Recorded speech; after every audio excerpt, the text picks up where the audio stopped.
Okay, today we are going to talk a little bit about insulin, and we're going to talk about some of the things it does in the body and why this is all related to your immune system and how it functions. So insulin is a hormone.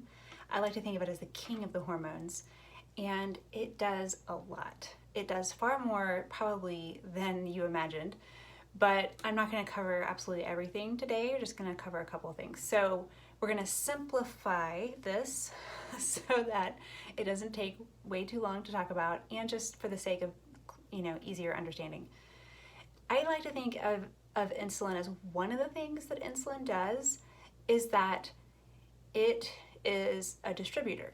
So let's say that you eat carbs and it gets broken down, and now it's in these singular tiny little small little molecules that need to get inside the cell, because once they go inside the cells of your body, they can be a part of, they get broken down into little glucose. Well, those foods get broken down into little glucose molecules. They go inside the cell, and your mitochondria works with magnesium and glucose and some other things, and together all those can make ATP, which is energy for your body. So if you have trouble getting those glucose molecules inside the cell, then you're going to have trouble making energy for your body. You will probably suffer with energy production, generally speaking. So if you're someone who has a lot of fatigue and is tired, especially if you feel, you're kind of okay in the mornings, but you hit the afternoon and you're really tanking, and you need a soda, or you need coffee with a lot of sugar, or you need candy or something like that to just pick you back up again so you can drag yourself through the rest of the afternoon, you might have some issues with how insulin is working in your body. Why insulin? Why does that matter? So when the foods you eat, the carbs you eat, get broken down into little tiny glucose molecules, they need to be taken to the cells, and they need someone who's going to knock on the door and say, hey, I've shown up with the glucose. Why don't you open up the doors and let it in? And that's what insulin does. Insulin is like this distributor that travels around with the glucose, and it knocks on the door of the cell, and it's like, hey, I've got your glucose here for you. I know you need to make more energy. Why don't you let it in? Now, sometimes when the body works well, the cell lets that in, it takes that in, it makes energy for you, and that's fantastic. But sometimes, usually because we have eaten diets that are too high in sugar, too high in refined grains, too high in artificial sweeteners. There are other reasons, but that's probably the main reason we end up there.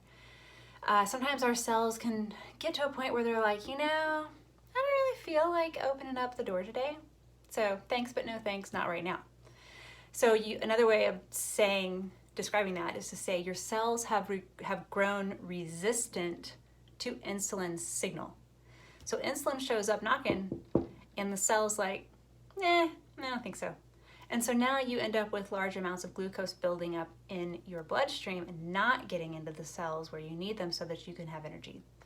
So obviously there's a problem here, because this causes issues for you of low energy and fatigue. It will probably end up making you desire high amounts of sugar and caffeine, which will make you ride that roller coaster all day of energy up and down and spike and crash, instead of an even sustainable energy through the day. When your insulin is signaling well and your cells are responding appropriately to it, you have the energy that you need. This also affects your sense of mood, and it can affect your sense of anxiety. Also, when your body's insulin resistant, then you're going to struggle to get enough of the blood sugar glucose stuff inside the cells. So now it's crowding up that vascular highway, right? Your blood vessels are getting full of sugars, and those sugars are coated on the outsides with these proteins. So that's fine as long as that highway is not overly crowded. But once that blood vessel gets full up with those sugars with coated proteins coming through, and those proteins scrape up the interior walls of your vascular system, which causes you inflammation in your vascular system. Your body says, oh no, that's a problem, there's damage, we need to fix it. And so it creates cholesterol to kind of try to bandage that damage. If our blood sugar wasn't going to stay chronically high, this would be fantastic, and it would help bandage those places of damage and they would heal. Usually though, we stick with the same diet that we've always had. That blood sugar stays chronically high, or we go through bouts of spikes and crashes and spikes and crashes. And so not only are we roughing up the interior lining of our vascular system, causing that damage, but that exploding and shrinking and getting bigger and shrinking and bigger and shrinking actually causes damage to the walls of your vascular system as well. And they can begin to stiffen. This is not something that you want to be happening. So it's important, very important, not just for your energy levels, but for your cholesterol levels and for your cardiovascular, the vascular health, that you have sensitivity in your response to insulin and that your cells always respond when insulin shows up instead of being resistant to insulin. Now, last thing I'm going to talk about, there's so much more to be said because insulin has lots of interactions with other hormones in your body like estrogen or progesterone or cortisol and other things that are going on, and those all have a very complex interplay. We're not talking about that today. But we want to talk a little bit about your immunity. So why would insulin resistance play a role in your immunity? Okay, so when your cells are not very responsive to insulin, it causes a problem for your immune system response. So there's this guy, his name is Dr. Tsai, Tsai, and he did some studies on this. And basically one of the things that he said was that there is an insulin signaling pathway that boosts the activities of T cells.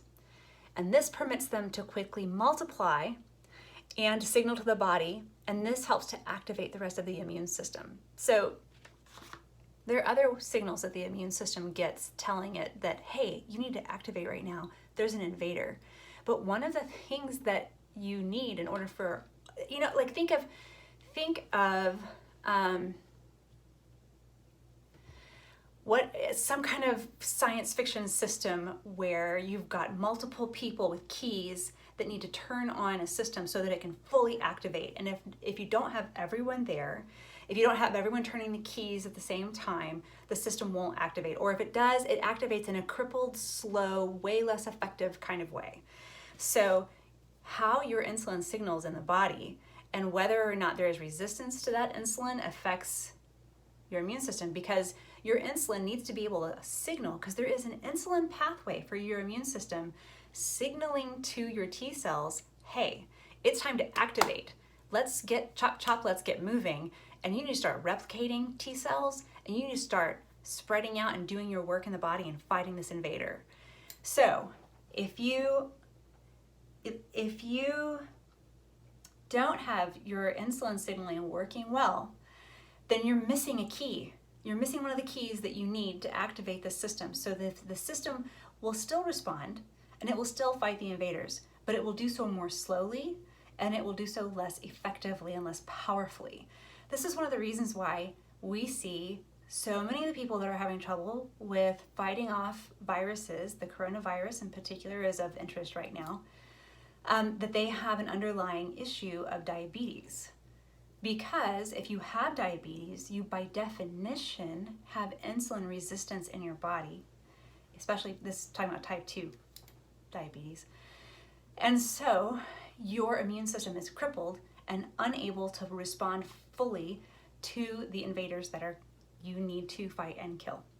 So when you think about improving your immune system, not only do you want to think about things like vitamin C and vitamin D and getting enough sleep and making sure that maybe you're doing things like zinc and probiotics, because 70 to 80% of your health, 70 to 80% of your immune response starts in the gut.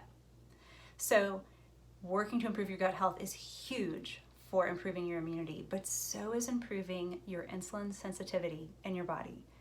How do you do that? You want to reduce the amounts of sugars and artificial sweeteners that you're taking in. You want to take in only moderate amounts of refined grains. The food pyramid that said you should have 9 to 11 servings of grains a day is whack. It's crazy. It is harmful to you. Don't follow that diet because that many refined grains has resulted in an epidemic of obesity and diabetes in our country. It's too many refined grains. They turn to sugar very quickly in the body. And then you end up essentially having a diet high in sugar. Even if you didn't have sugar, if all you did was have several servings of bread every day, it would be like having several servings of sugar effectively for your body. So you want to reduce the amount of refined grains, sugars, artificial sweeteners that you have. Try to eliminate or at least reduce sodas. Sparkling water is fine as long as it doesn't have sucralose, aspartame, saccharin. Those things will throw your gut out of whack, and that will ruin your immune system too. So if you want sparkling water, get the ones that are not sweetened. There are other things you can also do. You want to make sure that you do eat lots of veggies. You want to eat lots of, a good amount of fruits, and you want to eat a diversity of veggies and fruits, and you want to eat lean meats.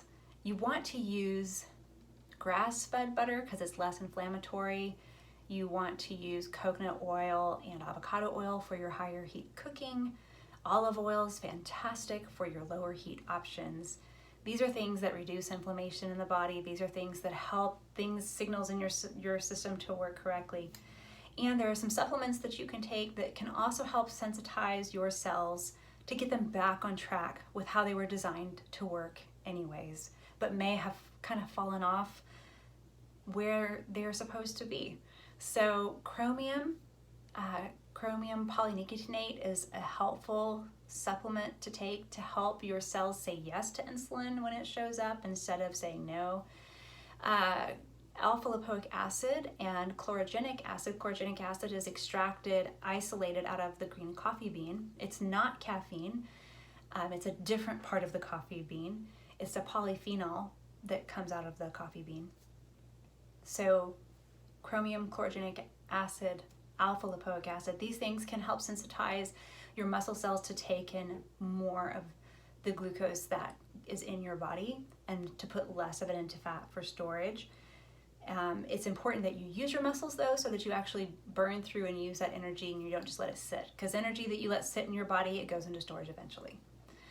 So these are ways to help improve insulin signaling in your body. Cinnamon is a great thing to take in. Magnesium is a great thing to take in. Turmeric is a great thing. These are all things that help sensitize your body to respond well to insulin. So I hope you have a fabulous day. Let me know if you learned something.